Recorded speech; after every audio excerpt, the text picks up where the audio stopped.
Rebonjour. Manuel m'a laissé sa place cet après-midi. Il a des petits problèmes domestiques à régler. Donc, je vais vous accompagner tout l'après-midi, participer bien sûr. Je m'appelle Sophie Piperno-Neumann. Je suis oncologue médicale ici à Curie. Je m'occupe de mélanome uvéo. La première intervention, c'est celle de Denis Malaise, qui est un de nos ophtalmologistes et qui va nous parler du traitement local. Donc, on va laisser Denis faire sa présentation. Et ensuite, on vous laissera poser des questions, on essaiera d'y répondre. À toi, Denis. Et donc, bonjour à tous, je suis Denis Malaise, ophtalmologiste dans le service d'oncologie oculaire du professeur Cassou à l'Institut Curie. Et on a 1 heure pour aborder les différents traitements oculaires des mélanomes uvéo. Alors la présentation ne va pas durer 1 heure, on a laissé un temps de discussion pour répondre à vos éventuelles questions. Il y avait des questions qui nous ont été transmises auparavant, auxquelles j'ai essayé d'anticiper la réponse dans la présentation, mais n'hésitez pas à nous les reposer dans un second temps s'il y a eu quelques oublis. Alors, pour passer à la dia suivante, il faudra cliquer. Oui, il faut cliquer, ok, je garde la souris. Ok, donc le mélanome uvéal, vous connaissez cette pathologie, c'est donc une tumeur maligne, c'est un cancer intraoculaire primitif, le plus fréquent de l'adulte. Ça veut donc dire que c'est une tumeur qui est localisée dans l'œil, intraoculaire, et primitive parce que c'est une lésion qui s'est développée dans l'œil, ce n'est pas une métastase d'un autre cancer qui se serait localisé dans l'œil, donc c'est bien une tumeur développée initialement dans l'œil et la plus fréquemment retrouvée chez l'adulte. Son incidence, on en a déjà parlé aujourd'hui, est stable. On considère qu'il y a entre 500 et 600 nouveaux cas par an en France. Et par la notion de mélanome uvéal, on désigne le terme de l'UV, c'est un terme anatomique qui, dans l'œil, détermine 3 zones. La première, la plus fréquente, on va commencer dans l'ordre devant. Alors, il y a un micro qui est ouvert chez quelqu'un, qui fait un petit effet Larsen. Voilà, parfait, c'est bon. De devant à derrière, c'est d'abord l'iris, c'est la structure colorée que l'on voit, on en a parlé ce matin, avec les yeux bleus plus fréquemment retrouvés, donc c'est l'iris qui est bleu. On peut avoir un mélanome à cet endroit-là. On a également une localisation au niveau des corps ciliaires, qui est une structure localisée juste derrière l'iris, qui est responsable de la production du liquide de l'intérieur de l'œil. Et puis la localisation la plus fréquente, c'est dans la choroïde, c'est une des 3 différentes parois de l'œil. On a la rétine, qui est la zone orangée, la choroïde qui est une zone pigmentée qui est souvent relativement fine, et puis le blanc de l'œil, ce qu'on appelle la sclère. Et donc dans le mélanome uvéal, c'est le tissu intermédiaire, la choroïde, qui est atteinte. Et puis évidemment, les atteintes peuvent se combiner, ça peut être un mélanome plus mixte qui atteint le corps ciliaire, et, par exemple la choroïde et les corps ciliaires. Les facteurs de risque ont été déjà abordés ce matin, on va les reprendre simplement pour les lister. Donc c'est des patients avec une peau ou un iris relativement plus clair, on a parlé de cette association-là. Un âge supérieur à 50 ans avec une moyenne d'âge environ de 56 ans. La présence d'un névus choroïdien, on en parlera, c'est un argument pour poser le diagnostic, c'est un genre de grain de beauté qui se transformera dans un second temps en un mélanome. Il y a parfois des contextes génétiques, ça a été abordé, on ne reviendra pas dessus, y compris le névus d'Ota qui a été abordé, qui est une pigmentation congénitale qui va également prédisposer à l'apparition d'un mélanome uvéal. Avec des photos ici, le névus d'Ota, c'est cette pigmentation grise bleutée sur le blanc de l'œil qui peut parfois aussi atteindre les paupières. Et ça augmente le risque de mélanome, mais ça reste relativement rare chez nos patients. Seuls 2-3% des patients avec un mélanome uvéal présentent un névus d'Ota associé. En très résumé, finalement, la prise en charge, le thème d'aujourd'hui, c'est la prise en charge du mélanome uvéal. On va le prendre en charge par une chirurgie, par une radiothérapie, mais l'important, c'est que ce choix va être fait en fonction de critères précis qu'on va revoir, et surtout, on vous expliquera la raison pour laquelle on fait ce choix-là. Il y a évidemment une justification en termes de contrôle de la tumeur, et puis en termes de contrôle des éventuels effets secondaires du traitement qu'on va utiliser. La présentation d'aujourd'hui, ce sera en 4 étapes. Ça permettra aussi peut-être de favoriser la compréhension. On va d'abord revoir comment on pose le diagnostic d'un mélanome uvéal, chose essentielle, avant de pouvoir, au niveau 2, choisir le traitement le plus adapté. Troisième point, on abordera les effets secondaires d'un traitement. C'est jamais anodin comme traitement, il faudra suivre les choses. Et puis après, on reverra le suivi principalement ophtalmologique après traitement. Pour poser le diagnostic, il n'y a pas un critère bien établi qui nous permet de dire « ça, c'est un mélanome uvéal ». On va toujours se baser sur un ensemble d'arguments, un faisceau d'arguments qui va mélanger les éléments cliniques, l'examen qu'on va réaliser, des éléments échographiques, et puis parfois, dans certains cas, des éléments dits temporels, donc une évolution de la lésion au cours du temps nous permettra d'affirmer le diagnostic. Alors, on va d'abord faire des sous-chapitres, on va d'abord se focaliser sur les arguments dits cliniques. Et donc, on va commencer par les symptômes, c'est-à-dire les propres plaintes que les patients, vos plaintes que vous avez eues, qui vous ont amené à consulter en ophtalmologie. Ça peut être ce qu'on appelle des phosphènes, des flashs lumineux. C'est quelque chose qui n'est pas du tout spécifique au mélanome uvéal. On peut le retrouver dans des lésions tout à fait bénignes, des déchirures de la rétine ou autres, mais c'est un fait que c'est également aussi présent dans le contexte de mélanome uvéal. Ce qu'on appelle également aussi des méiodésopsies, c'est des corps flottants, ces mouches qu'on voit passer devant les yeux peuvent parfois être associées au mélanome uvéal, mais vous êtes d'accord avec moi, énormément de personnes ont des corps flottants, or très peu de personnes ont à l'inverse un mélanome uvéal, ce n'est pas du tout spécifique. Dans certains cas, on observe aussi des métamorphopsies, c'est ce terme barbare pour décrire une déformation dans la vision, une ondulation. Dans certains cas, la présence du mélanome va également favoriser une baisse d'acuité visuelle ou un scotome, donc une tache dans le champ de vision qui justifiera la consultation auprès d'un ophtalmologiste. Mais ça reste, on va dire grosso modo, la moitié des patients. Dans l'autre grosse moitié, il n'y a aucune plainte particulière. C'est donc ce qu'on appelle une découverte fortuite. C'est entre guillemets par hasard qu'on a découvert ce mélanome uvéal au cours d'un examen ophtalmologique pour autre chose. Il y avait des plaintes, on suspectait une déchirure de rétine, on a fait un fond d'œil, on a retrouvé la lésion. Ou on doit opérer de cataracte, on va regarder plus précisément dans le fond de l'œil et on découvre la lésion. Ça reste en effet, on pourra en rediscuter, mais dans une grande partie des cas, une découverte un peu par hasard. Et puis, on va nous-mêmes également faire l'examen ophtalmologique pour observer les choses. On va refaire les choses du devant au derrière de l'œil. On va donc commencer par l'iris. Donc, on a ici un iris bleu avec un mélanome, cette lésion pigmentée localisée sur le coin qui va tracter la pupille. C'est un mélanome de l'iris, ce qu'on observe en lampe à fente, cette machine où vous venez poser votre menton et nous, avec notre lumière et des miroirs sur le côté, on observe les choses. Ici, sur la photo de droite, on combine un mélanome de l'iris, qu'on voit ici donc devant, mais également un mélanome des corps ciliaires, qui est lui localisé derrière. Donc on le verra en dilatant la pupille, on observera l'iris devant, enfin le mélanome irien donc devant l'iris, et le mélanome des corps ciliaires derrière. Dans certains cas, pour mieux voir ces lésions ciliaires, on va utiliser ce qu'on appelle un verre à 3 miroirs. C'est une gonioscopie. Certains d'entre vous ont peut-être déjà eu cet examen, où on met une goutte d'abord d'anesthésiant au niveau de l'œil pour le rendre indolore, et puis avec un simple gel de protection, on vient poser sur l'œil ce verre qui a la particularité d'avoir 3 miroirs sur le côté, d'où le nom de verre à 3 miroirs, qui nous permet d'aller voir, entre guillemets, dans les angles plus facilement, donc dans les coins du devant de l'œil. Et simple exemple, vous avez à gauche un angle entre l'iris et les structures anatomiques bien précise, qui est tout à fait normale. On a différentes lignes bien visibles. Et puis, quand il est pathologique, quand on a des tumeurs localisées dans l'angle entre l'iris et la cornée, vous voyez que l'angle n'est plus avec ces simples lignes bien individualisables, mais il y a un tissu, un paquet de cellules pigmentées qui correspondent à de la tumeur. Ça nous permet, cet examen en verre à 3 miroirs, de, dans certains cas, bien délimiter toutes les limites, c'est le cas de le dire, de la lésion. Vous avez ici un mélanome bien visible au niveau de l'iris, et donc on le retrouve dans le verre opposé ici, on voit la zone bien pigmentée dans le fond, mais quand on fait tout le tour de l'angle sur 360 degrés ici, on en voit, je vais changer de main parce que je suis droitier, donc souris à droite, quand on refait tout l'examen de l'angle au complet, on retrouve de la pigmentation ici à différents endroits. Donc on croirait que la lésion est initialement localisée juste ici, mais grâce à ces examens complets, on peut bien remarquer que le mélanome a déjà fait en fait tout le tour. Bref, nous, c'est un examen complet qu'on fait pour observer l'entièreté de la lésion. Parfois, c'est plus piégeux parce que la lésion n'est visible que dans le regard latéral, pas de face, mais c'est avec un œil bien dilaté, le patient sur le côté, en regardant sur le côté, qu'on voit l'ombre projetée. Et puis à cet examen en lampe à fente, on peut visualiser parfois c'est un peu caricatural ici, mais des vaisseaux dits sentinelles, c'est-à-dire qu'il y a une tumeur dans l'œil, mais on en voit à l'extérieur juste des vaisseaux rouges dilatés. C'est qui dit tumeur dit souvent gros vaisseau nourricier pour lui apporter l'ensemble des éléments nutritifs suffisants pour sa croissance. Et on voit sur le blanc de l'œil des vaisseaux bien tortueux, bien dilatés.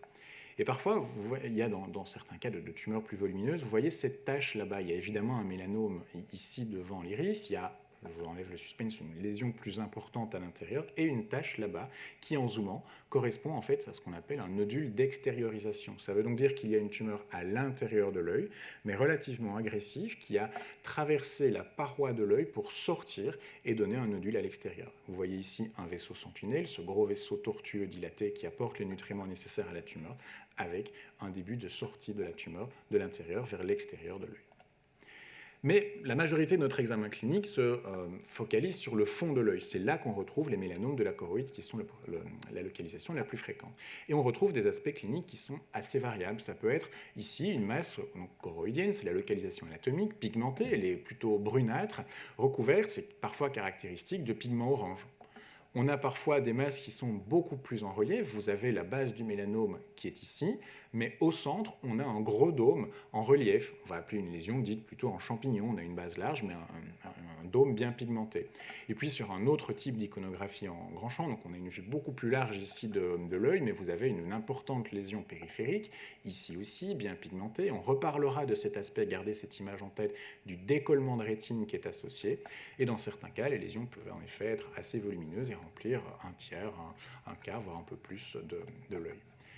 Quand elles sont très volumineuses, on peut les voir directement au travers de la pupille dilatée, comme ici.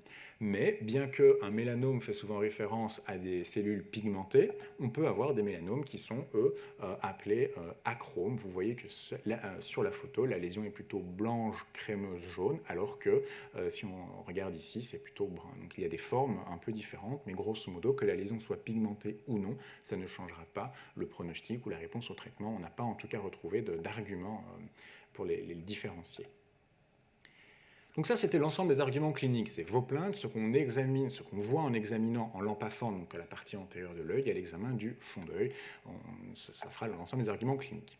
On va également se baser sur des arguments dits échographiques. C'est échographie qu'on fait en consultation, où on va poser sur votre œil une sonde, œil fermé ou œil ouvert, ça dépend un petit peu, et on va observer l'intérieur de l'œil. Et on peut retrouver, comme ici, cette lésion choroïdienne. Donc l'œil, en fait, il va être représenté par ma souris, c'est le rond qu'on aura ici. Et au niveau du fond d'œil, dans la paroi, on retrouve un épaississement de la paroi. Donc c'est cette lésion choroïdienne qu'on va appeler dans ce cas-ci endôme, qui a des aspects relativement caractéristiques. On a souvent, elle est bordée par un tissu donc blanc, donc on va appeler hyperéchogène, et puis elle va être plus sombre à l'intérieur. Ça, c'est assez caractéristique de lésions mélaniques, où elle est plutôt hyperéchogène à l'apex et elle devient de plus en plus sombre en descendant. Ça nous permet de valider le diagnostic et aussi de mesurer en termes de diamètre et en termes d'épaisseur la lésion pour pouvoir la traiter correctement. Et puis on a des aspects évidemment également différents en échographie. On peut avoir des lésions de petite épaisseur comme ici, 3,42 mm d'épaisseur. Pour nous, ça correspond à un mélanome choroïdien de petite taille. Et on peut avoir dans certains cas malheureusement des lésions beaucoup plus importantes au diagnostic, comme ici, on est aux alentours de 14 mm d'épaisseur. Donc on va retrouver des lésions d'aspect très différents. En échographie, on peut voir aussi dans certains cas d'autres types de lésions. Vous avez de nouveau ici un mélanome, mais la particularité, c'est qu'on reverra cette image plus tard dans la présentation, on a déjà une structure noirâtre derrière, ce qui peut nous faire suspecter que le mélanome a déjà tendance un petit peu à traverser les parois de l'œil. Ça peut être évocateur d'un nodule d'extériorisation. Voilà l'ensemble des éléments qu'on peut voir en échographie. Mais dans certains cas, lorsque, par exemple, il y a eu une hémorragie dans l'œil, donc il y a eu un saignement, on ne voit plus, nous, le fond de l'œil. Il y a au milieu de l'œil, ce n'est plus un milieu transparent, c'est du sang, et donc on n'a plus la capacité de voir les choses. Donc là, l'échographie est très utile, mais on a souvent une échographie quand même de mauvaise qualité. Ce qui peut nous amener, dans certains cas, à demander l'aide des collègues radiologues, qui ont souvent des échographies un peu différentes, et surtout, ils ont un mode, ce qu'on appelle Doppler, pour pouvoir mettre en évidence la vascularisation des différents tissus. Et par exemple, dans cette lésion que nous, avec notre échographie en ophtalmologie, on ne caractérise pas très bien, eux ont une image un peu différente, mais surtout, ils retrouvent à l'intérieur de la lésion des grosses structures vasculaires. C'est donc une lésion tissulaire vascularisée, ça nous prouve que c'est bien un mélanome choroïdien. Ça, c'est l'apport des radiologues dans le diagnostic. Un autre exemple, on a une lésion où là, on voit qu'il est très richement vascularisé, ça nous valide le diagnostic de mélanome choroïdien. A l'inverse, quand on a des plus petites lésions, ici l'exemple n'est pas parfaitement juste, mais ça vous illustre bien les choses, vous voyez que la vascularisation elle se trouve sur la lésion, absolument pas dedans, ça nous a permis d'exclure le principe de la tumeur. C'est une lésion parfaitement bénigne, il n'y a pas de gros vaisseaux à l'intérieur. Bref, pour vous montrer que l'échographie, on les fait nous évidemment en ophtalmo, mais parfois on a aussi l'aide de nos collègues radiologues. Et puis, vous avez peut-être eu, avant d'être référé à l'Institut Curie, d'autres examens pour mieux aussi caractériser les lésions. C'est ce qu'on appelle des angiographies à la fluorescéine, où on injecte du colorant souvent dans le bras, des produits de contraste, un type ou deux types différents, et on va faire des photos au niveau de l'œil, on va voir apparaître le colorant progressivement dans les vaisseaux, qui vont donc apparaître blancs grâce à la présence du produit de contraste, et on va bien voir la localisation de la lésion. Et on a des signes parfois assez évocateurs qui nous permettent de trancher entre différents diagnostics. C'est l'aide que l'angiographie peut nous apporter, mais elle n'est pas systématique. Vous n'avez pas tous eu une angiographie au diagnostic, et c'est absolument pas une obligation, ça dépend un petit peu des situations. Idem quand on utilise un autre colorant, le verdindocyanine, c'est ce qu'on appelle alors une ICG, ça nous montre aussi différents aspects, mais c'est une aide, mais absolument pas indispensable non plus. Plus fréquemment, vous avez réalisé ce qu'on appelle un OCT, c'est cette machine, un examen très rapide en coupe de la rétine, ce qui est utile pour des petites lésions, qui nous permet de voir le dôme avec de nouveau des aspects parfois caractéristiques. On l'utilisera surtout pour évaluer la vision, la zone de la macula, on en reparlera après. Mais ça, de nouveau, c'est des examens qu'on peut faire, mais qui ne sont pas indispensables.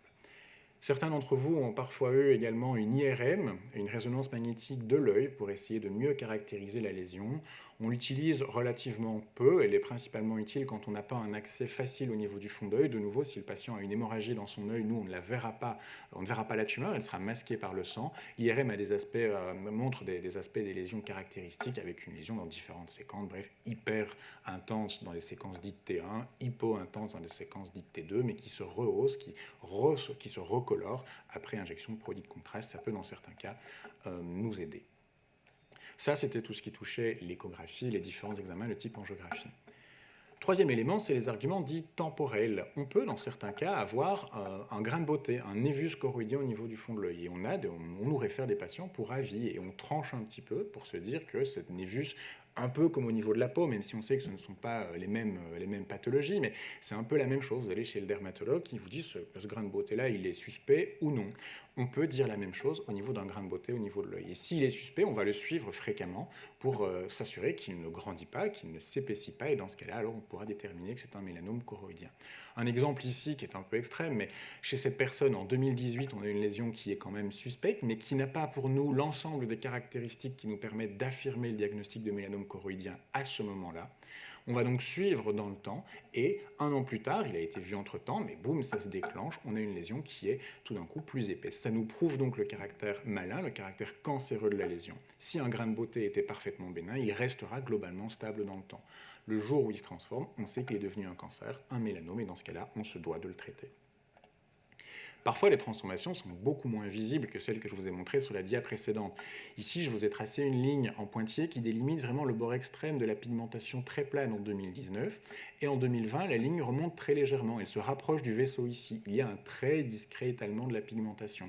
C'est suspect, mais ce n'est pas nécessairement suffisant pour nous faire poser le diagnostic de mélanome. Donc, tout ça pour vous montrer qu'il y a parfois, ce n'est pas absolu ces critères-là. Ce sera vraiment un ensemble d'éléments qu'on doit mettre ensemble l'un avec l'autre pour affirmer les choses. On a beau voir un très discret étalement de la pigmentation, ce ne sera pas par exemple suffisant, et puis on l'adaptera aussi au contexte du patient, mais bref, c'est toujours un ensemble d'arguments.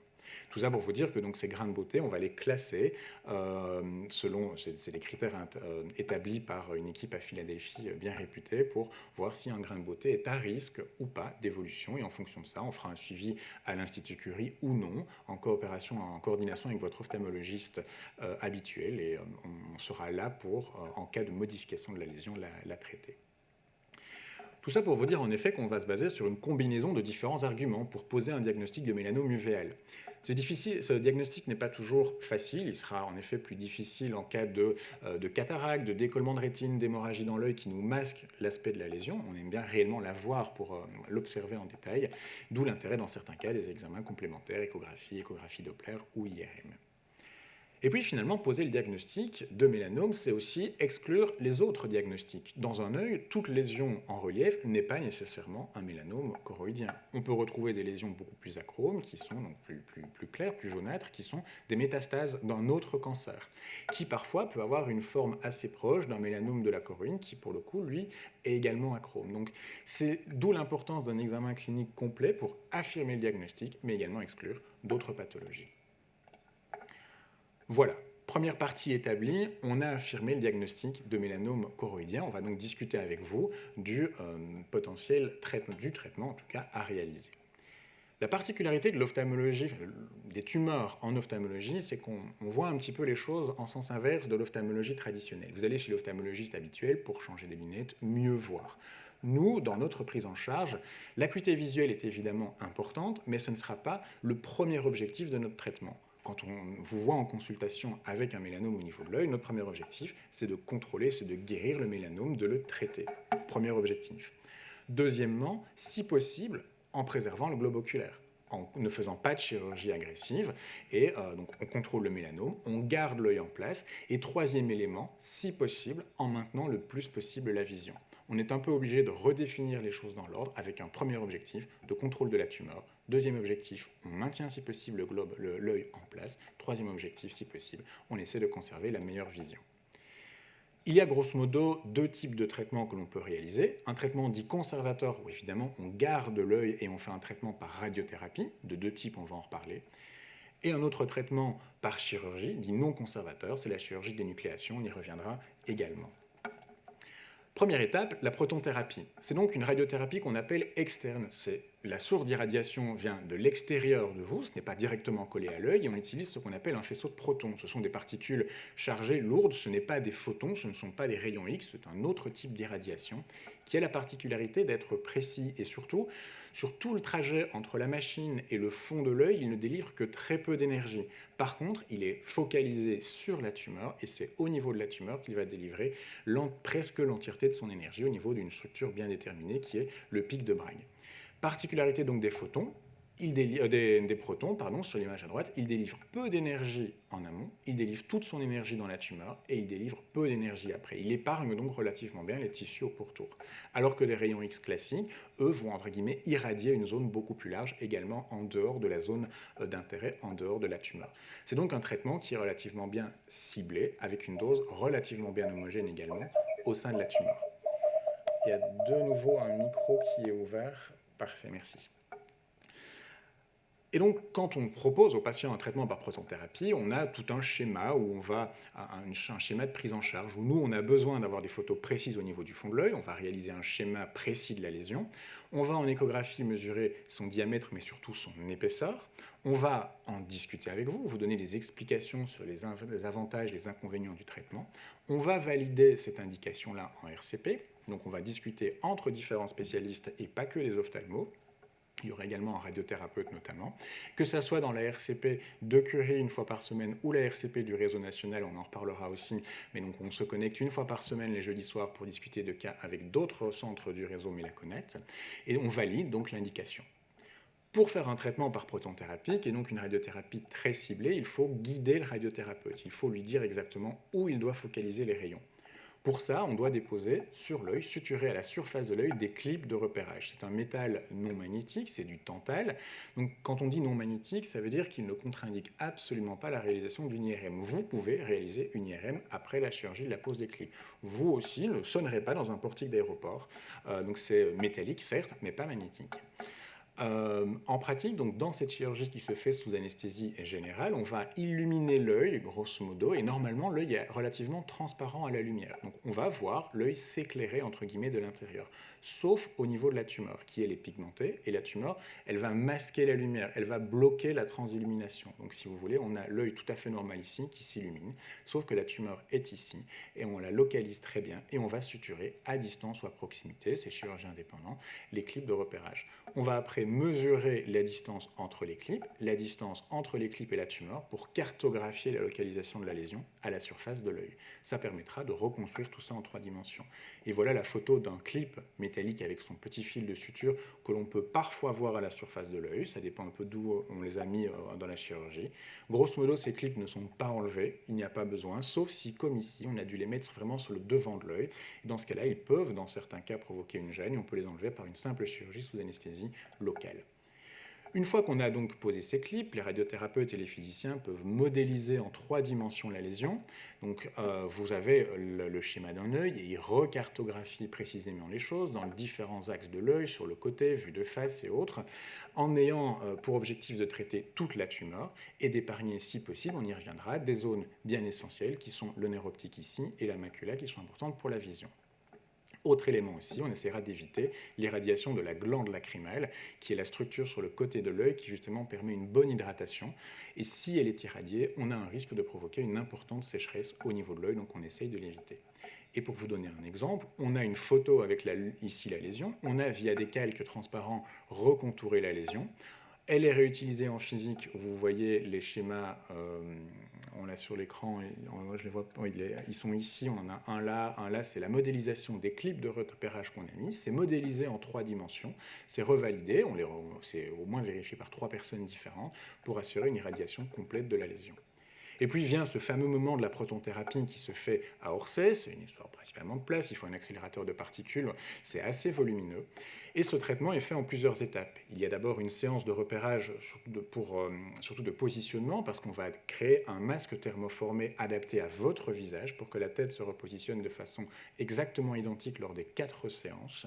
Donc vous venez vraiment déposer dans un masque formé à votre visage. On va aussi vérifier que vous arrivez à fixer, que tous les signaux sont au vert. Ça vous permettra aussi, dans un premier temps, faire pour un test entre guillemets d'irradiation pour que vous soyez prêt et rassuré pour la première séance de traitement. C'est une irradiation qui se fait en 4 séances et donc vous avez souvent une séance de repérage la semaine d'avant, la simulation le lundi et puis les 4 séances mardi, mercredi, jeudi et vendredi. Élément qu'on nous signale souvent, c'est en effet l'écarteur à paupières qui est un petit peu invasif, mais il y a un objectif bien précis, c'est enlever les paupières du champ d'irradiation pour éviter une perte des cils. C'est souvent pas peut-être l'élément le plus perturbant, mais ça a un sens d'écarter les paupières, c'est pour ne pas les irradier inutilement. Et donc cette irradiation par proton, on la fait quand on a des tumeurs choroïdes, corps ciliaires qui sont localisées au fond de l'œil. On a tendance à ne pas proposer ce traitement-là une fois que la lésion est plus épaisse que de 10 à 12 mm. Techniquement, on pourrait peut-être le faire, il faut paramétrer la machine certes, mais surtout le problème est que la dose de rayons délivrés à l'œil sera trop importante. On reparlera des effets secondaires après, mais on sait qu'au-delà d'un certain volume, on va faire des dégâts qui ne sont pas nécessairement acceptables non plus. Donc raison pour laquelle on limite les protons à des tumeurs inférieures à grosso modo 10 mm. On va aussi éviter toutes les tumeurs qui sont localisées dans ce coin-là, donc la glande lacrymale, pour justement éviter d'irradier directement la glande lacrymale et éviter une sécheresse trop importante de l'œil après traitement. Autre possibilité pour l'irradiation, c'est ce qu'on appelle la curithérapie. C'est un disque diode radioactif qu'on va venir directement suturer à la surface de l'œil. On utilise donc de l'iode radioactif qui a la particularité d'être complètement arrêté par un disque métallique en or. On a suturé la source radioactive à votre œil, mais elle émet grosso modo dans 360 degrés. On a envie que ça irradie à l'intérieur de l'œil, mais pas à l'extérieur de l'œil, d'où le fait que les grains d'iode sont coincé dans un disque en or qui arrête complètement toute irradiation vers l'extérieur. Comme ça, on focalise les rayons à l'intérieur de l'œil. Il existe différentes tailles de disques. L'avantage, c'est que ça, puisque ça n'irradie que vers l'intérieur de l'œil, ça évitera une irradiation de la glande lacrymale. Et donc, on utilisera cette technique principalement soit pour des petites lésions très antérieures, on le voit, on l'avait vu avant, je vais revenir. On l'utilisera pour des petites tumeurs antérieures ou lorsqu'on est localisé donc, en temporale supérieure, en externe de l'œil, à proximité de la glande lacrymale. Exactement le même principe de déroulement du schéma. Et puis cette chirurgie de pose des disques, vous avez par exemple un disque qui est suturé au niveau de l'œil. La particularité, c'est que le disque doit rester plusieurs jours, en tout cas plusieurs heures sur l'œil, le temps que la dose d'irradiation soit suffisante au sommet de la lésion.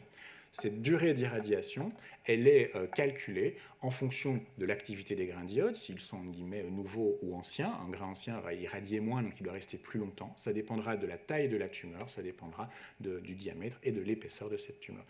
Durant la pose du disque, le patient doit rester dans une chambre protégée, une chambre plombée, c'est de la radioprotection. On ne peut pas se balader en rue avec une source radioactive sur soi, raison pour laquelle, pendant quelques jours, on reste hospitalisé dans une chambre sans trop pouvoir en sortir. Mais on vient vous rendre visite quand même pour rendre le séjour plus agréable. Mais en effet, on ne peut pas se balader en rue avec un disque d'iode. La dépose se fait très facilement, ça se fait une chirurgie très courte de 10 minutes et puis on rentre à domicile. Et donc on l'utilisera pour des tumeurs localisées dans le coin externe près de la glande lacrymale, si on ne peut pas réaliser la protonthérapie, pour quelle qu'en soit la raison, et parfois pour des tumeurs petites localisées sur le devant de l'œil, c'est très efficace et très pratique comme traitement. Ça, c'était grosso modo les grandes lignes des traitements dits conservateurs par radiothérapie. Dans certains cas, quand la lésion est beaucoup plus volumineuse, on ne peut pas, il n'est pas raisonnable de garder l'œil en place. On fait donc une chirurgie d'énucléation. Ça correspond à une ablation chirurgicale de l'œil, mais surtout de la tumeur. C'est ça l'avantage, c'est qu'en un geste chirurgical, on enlève l'entièreté de la tumeur de l'œil. Même principe, vous êtes vu en consultation, on réalise des photos pour bien délimiter les lésions, plus schéma, on refait l'échographie. J'ai choisi ici volontairement l'image de la lésion beaucoup plus volumineuse qu'on doit traiter par chirurgie. On en mesure le diamètre et l'épaisseur, on en discute avec vous et puis on revalide les choses en réunion pluridisciplinaire. Cette chirurgie, elle se fait sous anesthésie générale, elle dure environ 1 heure. On enlève toutes les structures tumorales, on fait cette chirurgie, on met évidemment un implant rond, une bille ça dépend des patients, mais de 20 ou 22 mm de diamètre dans l'ormie, qu'on resuture, bref. On fait plusieurs plans de protection pour bien protéger cet implant pendant toutes les années futures, et on vient au-dessus de cet implant et de cette bille et de ces différents tissus de protection mettre ce qu'on appelle un conformateur. C'est une petite coquille en plastique qui va être présente grosso modo 1 mois. Elle vient prendre la place de la future prothèse. C'est pas gênant, mais ça permet une cicatrisation adéquate et grosso modo, ça permettra de mettre une prothèse esthétique et confortable après. C'est une chirurgie qui nécessite une simple hospitalisation d'1 nuit. Les suites opératoires sont relativement simples, ça ne demande pas de soins fréquents. Il y a évidemment une pommade antibiotique qui est donnée, mais il n'y a pas d'antibiotique par voie générale à prendre, et une gestion de la douleur. C'est globalement peu douloureux, mais c'est toujours quelque chose qu'on dit en moyenne. Il y a évidemment des situations où, parce qu'il y avait plus d'inflammation ou pour toute une série de raisons, où ça peut être plus douloureux. Ce n'est pas une majorité, mais vous nous avez en effet fait part parfois de douleurs, mais alors on peut, l'équipe d'anesthésie est là pour pouvoir le gérer. Il y a un pansement à mettre quelques jours pour favoriser la cicatrisation, mais il n'y a pas de pansement à garder longtemps. Quelques jours après, on peut remplacer le pansement par un simple cache sur des lunettes ou des lunettes des verres teintés. L'objectif est évidemment qu'on soit confortable avec la chirurgie qui vient d'être réalisée, donc on préfère, et c'est logique au début, cacher un petit peu la situation, d'où le cache que l'on va mettre, mais on préfère qu'il n'y ait pas un pansement hermétique, ce n'est pas utile. Grosso modo, les complications après la chirurgie sont très peu fréquentes. Le conformateur en plastique peut tomber, mais ce n'est pas un problème. Les infections sont rarissimes et les ouvertures de la conjonctive, donc des troubles de cicatrisation, sont également rarissimes. Assez rapidement, dès 1 mois après la chirurgie, on vous revoit en consultation, on vérifie la cicatrisation et on va également vous donner l'ordonnance pour la prothèse dite provisoire. Donc dès 1 mois, après la chirurgie, vous allez voir le prothésiste qui va mouler, adapter une prothèse spécifique à votre situation, adaptée en taille, en diamètre, en épaisseur, en courbure, mais également en couleur. Il va peindre la prothèse de la même couleur de l'iris de l'autre côté. Si vous avez des yeux qui sont blancs mais avec pas mal de vaisseaux, il va peindre beaucoup de vaisseaux dessus. Si vous avez des yeux parfaitement blancs, il en peindra relativement peu pour avoir une esthétique satisfaisante. Une prothèse est donc faite 1 mois après, qui sera renouvelée et s'appellera la prothèse dite définitive 6 mois après, qui n'a finalement de définitif que le nom, parce qu'elle peut être renouvelée 4, 5, 6 ans après à la demande. Quand doit-on réaliser une chirurgie d'énucléation? Principalement lorsque les tumeurs sont épaisses. Alors, au-delà de 12 mm, en fait, on est plutôt aux alentours de entre 10 et 12, on vous propose cette chirurgie, parce qu'il n'est pas raisonnable de réaliser une radiothérapie qui aura beaucoup trop de conséquences au niveau de votre œil. Et puis, dans certains cas, quand on a une tumeur, même s'il n'a pas parfaitement atteint les critères, elle a envahi les différentes structures, l'iris, les corps ciliaires et la choroïde. On ne peut pas, avec des rayons, prendre le risque de louper une partie de la tumeur. Et donc, dans certains cas, pour être certain de la traiter en entier et éviter les récidives, la chirurgie est beaucoup plus prudente. Évidemment, ce sera toujours discuté avec vous. Notre premier objectif, comme je vous l'ai dit, est de contrôler la tumeur de l'œil.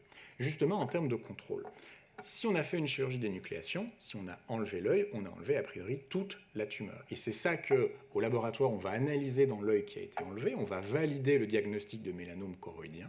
Ils vont nous valider que la tumeur est dans l'œil. Elle peut parfois infiltrer légèrement les parois, mais ils nous disent qu'elle infiltre uniquement les tiers internes, donc elle reste bien localisée, elle n'a pas traversé la paroi de l'œil. Et ils nous disent que le nerf optique est indemne aussi. On est venu couper le nerf optique à un certain endroit et la zone de section n'est pas envahie de tumeur. C'est donc la situation que l'on souhaite obtenir. La tumeur n'a pas traversé les parois de l'œil, il n'y a pas de traitement complémentaire à réaliser. Dans certains cas, cependant, la tumeur est plus agressive et a déjà traversé les parois de l'œil. Dans ce cas-là, on sait qu'il faut faire une radiothérapie après la chirurgie d'énucléation. Dans ce cas-là, on va irradier toute la cavité de l'orbite, toute la zone chirurgicale, pour s'assurer de détruire toute cellule tumorale qui aurait pu s'échapper dans la zone opératoire. Un exemple par ici, je vous ai montré cette photo avec l'échographie où on avait un doute parce qu'il y avait cette zone opaque derrière avec une grosse réaction plus sombre. Et en effet, quand on analyse la situation, on retrouve un petit morceau de tumeur, ce qui nous fait dire que dans ce cas-là, la tumeur sort un peu de l'œil, donc il faut proposer une radiothérapie complémentaire. On bascule dans les traitements maintenant conservateurs. Quand on a d'emblée fait une radiothérapie, protonthérapie, disque diode, les contrôles de la tumeur sont très bons. 5 ans après l'irradiation, 96% des patients ont une tumeur dans l'œil qui est contrôlée. Dit autrement, 5 ans après, 4% des patients présentent une rechute et les 2/3 des rechutes sont dans les premières années. Ça influence le suivi qu'on va réaliser, on y reviendra après, mais grosso modo, c'est pour ça qu'au début, on vous suit beaucoup à l'Institut parce qu'on sait que si des rechutes doivent avoir lieu, elles ont lieu au début. Et puis, avec les années, 5, 6, 7 ans après, on vous voit beaucoup moins parce que statistiquement, ce n'est pas à ce moment-là que les rechutes vont apparaître, mais ce n'est pas pour autant que vous n'êtes pas suivi en ophtalmologie. C'est votre ophtalmologiste qui va s'assurer de la bonne évolutivité de la lésion, mais on peut être, entre guillemets, un petit peu plus rassuré, puisque statistiquement parlant, c'est plutôt dans les premières années que les récidives peuvent apparaître. Et puis qu'on fasse des protons ou de la curithérapie, le disque diode, les résultats sont identiques. Il ne faut pas préférer un traitement ou un autre pour des histoires de contrôle tumoraux, c'est plutôt pour des problèmes techniques. Et puis donc, c'est ce que je vous expliquais, il faut suivre les choses par photo, échographie, pour s'assurer de l'absence de récidive. Et puis en cas de récidive, c'est très spécifique, et là on rediscute des possibilités de réirradiation, mais on majeure de façon exponentielle le risque de complications liées au rayon, ou dans certains cas, il est plus prudent de faire une chirurgie. Pour vous montrer quelques exemples, on a un mélanome localisé ici, on voit la lésion en relief, X années après, on retrouve une cicatrice parfaitement plate. Là aussi, on a une lésion légèrement en relief, après on a une cicatrice parfaitement plane, quoique elle n'est pas toujours très plane, là on a encore un discret relief et ce n'est pas un problème. Je vous montre en effet sur ces échographies qu'au diagnostic, on a une lésion qui fait, disons, 4 à 5 mm d'épaisseur, elle va être irradiée, elle va être neutralisée. Mais on n'a pas fait de chirurgie pour l'enlever. Il y a toujours cette cicatrice tumorale qu'on va observer au cours du temps. Elle va simplement diminuer en épaisseur, elle va parfois changer d'aspect, elle était assez noire au centre, elle va devenir plus grisée, et il va rester, 5 ans après, une petite cicatrice, un petit reliquat tumoral de 2 mm d'épaisseur, ce qui pour nous est parfaitement satisfaisant. L'objectif n'est pas de la voir complètement disparaître. On sait qu'elle est neutralisée, les cellules ont été stoppées par les rayons, et on va simplement, entre guillemets, vérifier que la lésion diminue en termes d'épaisseur et qu'à aucun moment elle ne réaugmente. Pour nous, l'objectif sera atteint en termes de contrôle de la tumeur dans l'œil. Et puis, une fois qu'on a contrôlé la tumeur, il va aussi falloir gérer les effets qui peuvent être liés à l'irradiation de la tumeur. Il y a plusieurs éléments à prendre en compte. On a la tumeur qui est localisée ici, et on va évidemment inclure aussi une marge de sécurité. On veut être certain de traiter l'ensemble de la tumeur et de compenser des éventuels mouvements pendant le traitement ou autres pour justement s'assurer du bon succès du traitement. C'est 96% de succès à 5 ans. Et donc on irradie dans la zone en blanc l'entièreté de la tumeur, plus une certaine zone au pourtour délimitée par les traits en pointillés. Le problème, c'est qu'on irradie de la rétine saine qui ne va pas nécessairement bien tolérer les rayons. Le problème de l'irradiation, c'est que ça va provoquer une obstruction des vaisseaux, ils vont se boucher. Il va y avoir ce qu'on appelle une ischémie rétinienne, elle n'a plus assez de nutriments pour vivre correctement. Elle va devenir toxique et développer une rétinopathie rénique. Autre problème, au diagnostic, on peut avoir un décollement de rétine. Je vous ai déjà montré cette image. Ce décollement de rétine, c'est lié à la présence de la tumeur. Il y a du liquide qui vient se glisser sous la rétine. Ça la décolle. Une rétine décollée n'est de nouveau pas bien vascularisée. Les vaisseaux ne peuvent plus faire leur bon travail. Et donc, de nouveau, cette rétine décollée souffre. Elle est de nouveau ischémique. Et puis, dans certains cas, on a le reliquat tumoral qui a été irradié, qui est parfaitement contrôlé, il est inactif d'un point de vue tumoral, mais il est, on va dire, actif d'un point de vue sécrétoire. Il reste toxique pour l'œil. Et cette cicatrice peut aussi provoquer des complications dans l'œil. Par exemple, vous avez la lésion qui est localisée au-dessus, elle est traitée, elle est parfaitement contrôlée, mais vous voyez apparaître tous des dépôts jaunâtres au pourtour. Il y a une sécrétion toxique de la part de la tumeur, absolument pas tumorale, c'est un problème différent, mais ça va provoquer des complications au niveau de la vision. Un autre exemple, vous avez une tumeur qui est ici, qui a un petit peu diminué en volume, mais qui reste encore bien en relief, avec l'apparition de dépôts jaunâtres. Il y a une sécrétion toxique de la part de cette tumeur.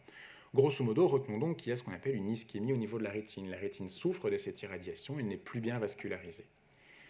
Évidemment, la rétine, elle n'est plus bien vascularisée, mais elle va essayer de se défendre d'une certaine façon. Elle va en compensation favoriser l'apparition de nouveaux vaisseaux. Grosso modo, avec les rayons on en bouge, elle va en créer des nouveaux. Sauf que ces nouveaux vaisseaux, ils sont anormaux. D'une part, ils sont fragiles, ils peuvent saigner facilement. On peut avoir une hémorragie dans le vitré, à l'intérieur de l'œil. Et puis ces vaisseaux peuvent se localiser à des mauvais endroits, notamment dans les zones de drainage du liquide de l'extérieur. Grosso modo, dans l'œil, vous avez le robinet, il y a une sécrétion de liquide et il y a des tuyaux d'évacuation. Si ces nouveaux vaisseaux viennent boucher les tuyaux d'évacuation, le liquide s'accumule dans l'œil, la tension monte, c'est ce qu'on appelle un glaucome néovasculaire. À cause de ces nouveaux vaisseaux, on va boucher les tuyaux d'évacuation.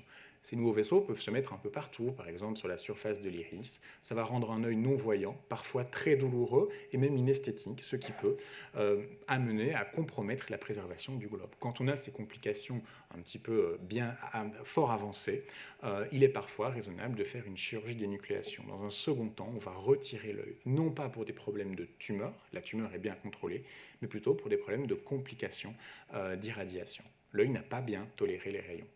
Les facteurs de risque principaux, et c'est majoritairement ça, c'est la dimension tumorale. Plus la tumeur est grosse, plus on a un risque d'avoir un glaucome néovasculaire. Raison pour laquelle, au-delà de 10-12 mm, 10 mm, regardons ce chiffre-là, on ne proposera pas de rayons, on proposera une chirurgie. Parce qu'on sait que si à 12-13 mm on fait des rayons, inévitablement, rapidement, on aura des complications qui nous amèneront à faire une chirurgie qui, dans ce cas-là, elle sera beaucoup plus difficile, avec un résultat esthétique moindre. Donc, il est plus prudent dans ce cas-là de faire d'emblée une chirurgie.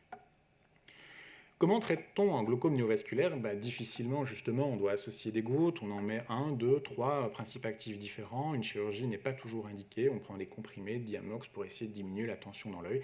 C'est pas évident. L'œil devient non-voyant et douloureux, et donc on discute dans ce cas-là d'une chirurgie pour enlever l'œil, pour soulager les douleurs.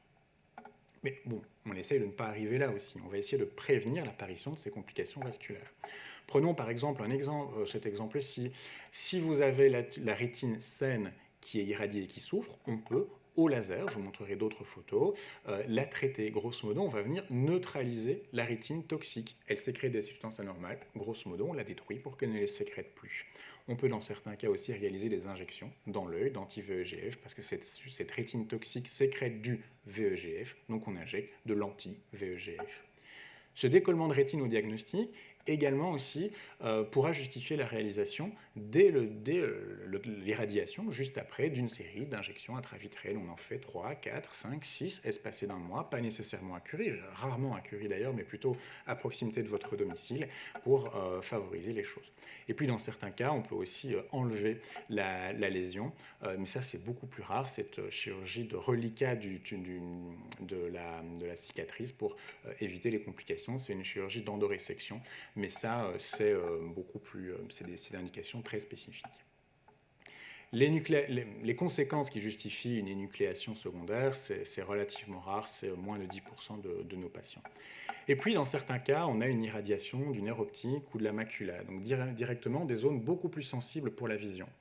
Dans ce cas-là, le problème, c'est que c'est des zones qui tolèrent relativement peu l'irradiation. Et donc, ça peut amener à une baisse d'acuité visuelle relativement sévère. Et on vous l'explique au diagnostic. On vous dit, vu la localisation de la lésion, on sait que, OK, on va traiter la lésion, mais on va induire une baisse de vision. Et ça, on peut le calculer parce que les physiciens vont évaluer la dose qui sera reçue par le nerf optique, la dose qui sera reçue par la macula. Et voilà, par exemple, un aspect de nerf optique qui a été irradié. Il a des dépôts blanchâtres, des hémorragies, on en a un peu partout. La macula et le nerf optique ont été irradiés avec, après, des aspects tout à fait atrophiques, malheureusement non fonctionnels. Voilà d'autres exemples. Et en OCT, on peut évaluer ça aussi, où on voit l'apparition, dans certains cas très peu graves, de quelques logettes d'œdème, des cas beaucoup plus importants, ou voire parfois dans d'autres situations, la tumeur était sous la macula, elle a reçu 100% de la dose, on voit qu'une rétine a cet aspect vraiment normal ici, et puis complètement, il n'y a plus vraiment de rétine, elle a subi l'irradiation, on comprend bien qu'ici, la vision est compromise. On peut réaliser des angiographies qui nous démontrent bien ces zones de rétine où il n'y a pas de sang qui passe, et d'autres types d'examens, d'autres OCT, qui nous montrent en fait que dans les zones irradiées, on a des grosses lacunes sans vaisseau à cause de l'irradiation qui a été faite. Dans ces cas-là, on va également injecter, entre autres, on a un peu des difficultés à traiter, et ça j'anticipe déjà sur les questions que vous poserez parce que vous les aviez posées en amont. On a des difficultés à contrecarrer cette maculopathie et cette rétinopathie radique. On a probablement la capacité de ralentir les choses, mais probablement pas la capacité de la traiter directement. On sait que la rétine produit du VEGF, on injecte des anti-VEGF. D'une certaine façon, une question de se demander si on injectait bien aussi des VEGF trap. Oui, on a différentes molécules, mais grosso modo, on ne les utilise pas nécessairement nous, parce que dans d'autres maladies ophtalmologiques, elles n'ont pas montré de supériorité, elles ne sont pas nécessairement prises en charge par la Sécu. C'est à 800 € l'injection, on ne peut pas les proposer non plus dans tous les cas, mais nous, elles n'ont pas de supériorité, elles n'auront pas, on n'en a pas vu de différence. Donc, on utilise la molécule la plus classique. Et la question sera, est-ce qu'un jour on va pouvoir soit traiter très tôt, là vous avez un petit peu de liquide, est-ce qu'il faut déjà traiter ou non? On a difficilement la réponse. Et là, il n'y a pas de liquide du tout, mais avec d'autres types d'examens, on voit quand même que la tache au centre devient plus grande. Donc est-ce qu'il faudrait penser à un traitement systématique? On ne sait pas exactement. Des PHRC, des protocoles d'études cliniques vont être relancés pour l'étudier, pour éventuellement proposer préventivement des injections ou du laser, et on verra un petit peu s'il y a un intérêt, mais la question reste clairement ouverte. Et puis au niveau de la vision, tous les patients n'ont pas une baisse de vision. Ça dépend évidemment de la localisation. On prend ici des mélanomes qui sont petits, localisés à distance des zones de la vision. Il y a grosso modo, 5 ans après, pas de grosse différence, qui est peut-être juste liée à l'augmentation d'une cataracte, mais grosso modo, il n'y a pas une perte de vision chez tous nos patients. Puis évidemment, l'irradiation peut provoquer une cataracte, une perte des cils quand on n'a pas pu bien écarter les paupières ou qu'elles étaient dans le chemin du faisceau d'irradiation. Et juste pour terminer en 1 minute, pour avoir assez de temps pour les questions, évidemment, il faut suivre la lésion dans le temps. On l'a su à l'Institut Curie pendant les périodes peut-être où il y aura le plus de modifications, surtout dans les 2 premières années. Vous aurez un contrôle ophtalmologique tous les 3 mois. Et qui sera alterné entre votre ophtalmo à proximité de votre domicile et nous à Curie. Donc on vous verra 1 mois après Proton, et puis tous les 6 mois, M6, M12, 18, 24. Et puis on va espacer, on aura passé, après 3 ans, un peu le cap des complications vasculaires, parce que, grosso modo, les complications vasculaires, c'est 2-3 ans après. Les risques de rechute, c'est 2-3 ans aussi. Donc passé 3 ans, on se permet d'espacer le suivi. On ne vous verra qu'à la date anniversaire de 5 ans. Et puis à la date, entre guillemets, anniversaire de l'irradiation de 10 ans. Pendant 5 ans, on ne vous voit plus. Mais vous continuez évidemment à voir un ophtalmologiste. Vous le verrez tous les 6 mois aussi au début, en alternance avec nous. Et puis votre ophtalmo prendra le relais de continuer à vous voir tous les 6 mois. Et après 10 ans, on arrête tout le suivi à l'Institut Curie. Ça ne veut pas dire que vous arrêtez tout suivi ophtalmologie. Vous le continuez 1 fois par an par votre ophtalmo. Et nous, il y a toute une série d'échanges. Dans les questions qui ont été posées également, c'était comment est-ce qu'on discute entre collègues avec le réseau Mélaconète. Et on a la réunion du jeudi soir, on a aussi des fiches d'évaluation qui vous sont envoyées pour que votre ophtalmo nous explique ce qu'il a observé et qu'on puisse interagir avec lui. On a, et c'est une grosse partie finalement de notre travail, c'est les discussions par mail. Les boîtes mail sont bien remplies d'avis au diagnostic pour vous faire venir jusqu'à nous, ou justement après pour évaluer la situation, discuter de l'indication d'injection dans le vitré, de laser, voir est-ce qu'on peut ou non faire une opération de cataracte. Bref, tout ça est discuté. Et puis après, il y a également le suivi au niveau du foie dont on vous parlera un peu plus tard.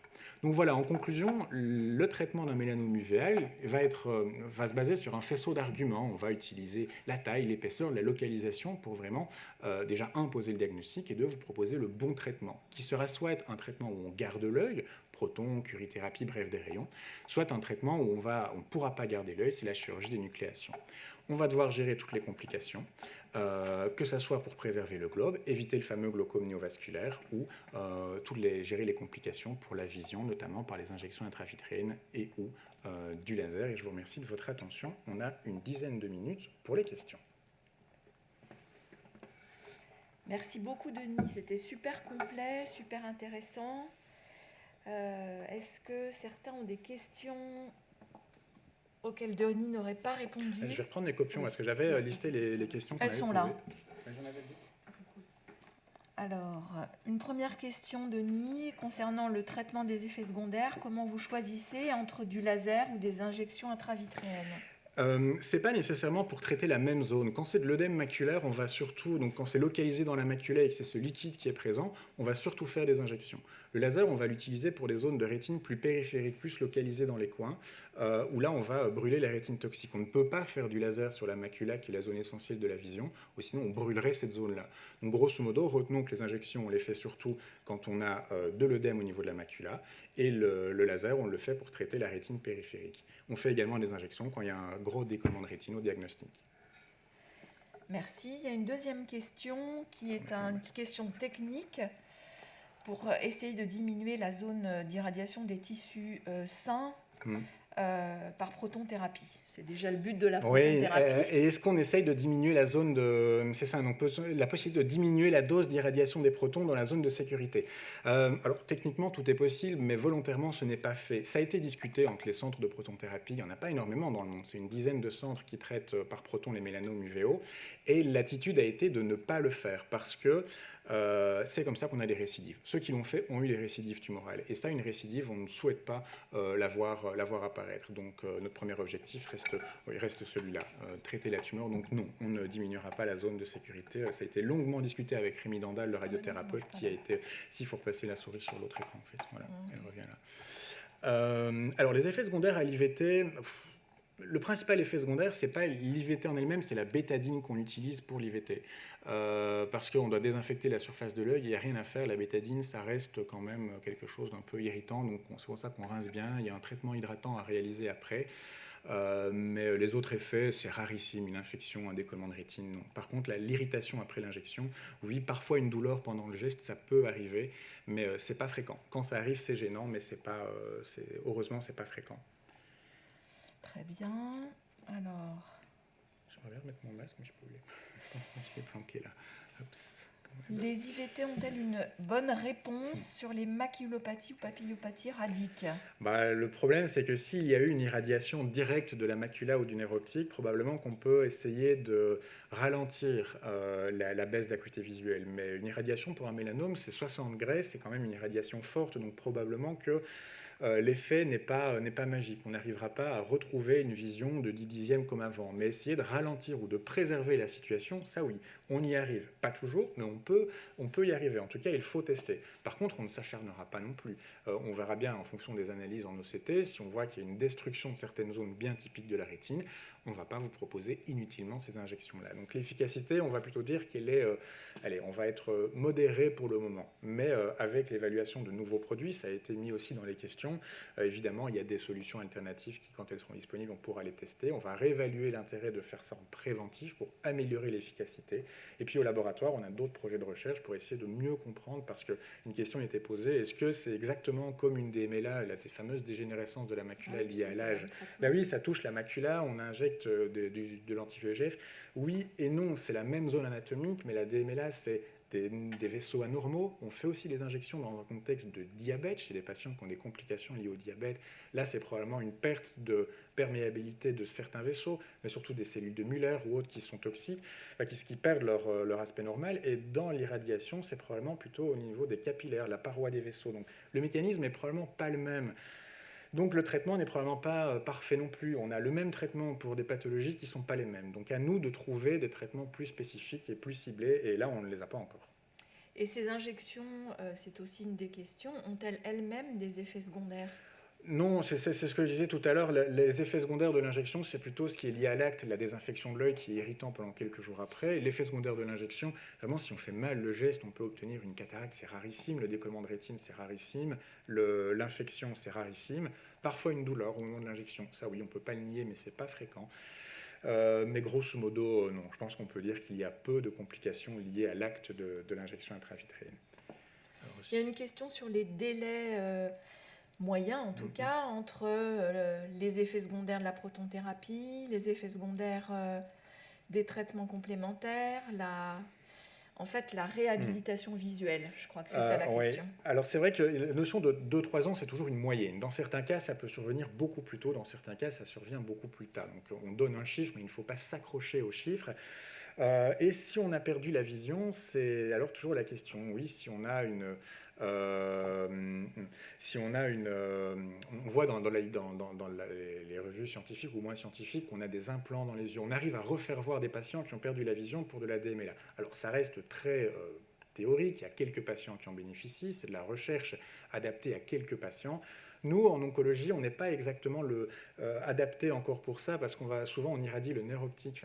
Si le nerf optique est atteint, et ce qui est souvent le cas quand il y a une baisse de vision, toutes ces techniques d'implants et autres ne sont pas adaptées. C'est utilisé dans des indications très très précises, où on a des maladies génétiques qui font perdre la vision, et dans ce cas-là, on arrive à traiter certaines choses. Nous, 20-30 ans, j'espère qu'on verra des améliorations dans 20-30 ans, mais en tout cas, ce qu'on voit maintenant pour certains types de patients, malheureusement, ce n'est pas encore totalement adapté. Une question de NM qui dit que les ophtalmos de Curie n'informent pas sur les risques de métastase au foie.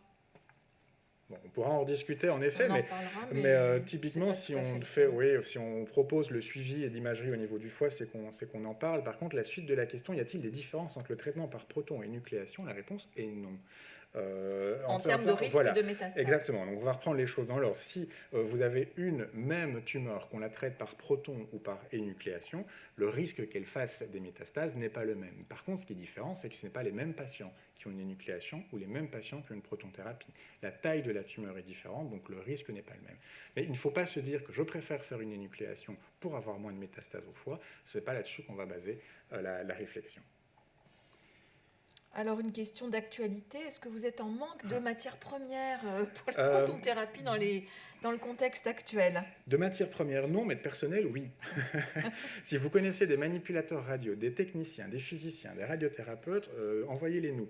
Mais de matières premières, non. Le tantal qu'on utilise, c'est un métaux rare, en effet, mais on n'a pas de pénurie comme du nickel, du cobalt ou autre pour faire une batterie électrique ou une voiture. Mais non, on a de la chance, on a des stocks. Une question concernant le risque de métastase. Donc non, ce n'est pas le sujet de ta présentation. Oui, c'est quelque chose qu'on a évoqué l'année dernière, je crois, en réunion et qui n'a pas été mis à l'ordre du jour aujourd'hui. S'il y a une question plus précise, on peut y répondre ou alors y répondre dans un second temps via Internet, comme on avait fait l'année dernière. Je crois que c'est tout. Oui, j'ai l'impression qu'on arrive au bout de nos questions. Une main de levée. Dommage pour... Ah oui, pour l'implant, l'implant visuel, Argus ou autre, c'est pas malheureusement la panacée, parce que même dans les pathologies ophtalmo autres, c'est pas... ça a redonné aux patients de la vision, de l'obscurité, de la clarté, des mouvements des mains et autres. Donc il faut y aller, il faut y aller étape par étape. Aline a une question. Je vous enlève si j'y arrive. Ou c'est peut-être... non, c'est peut-être à vous de vous mettre en... Là, j'ai pas l'impression que j'y arrive. Je pense que c'est à cette personne-là de... Aline, où est Aline? On descend alors. D'accord. Oui.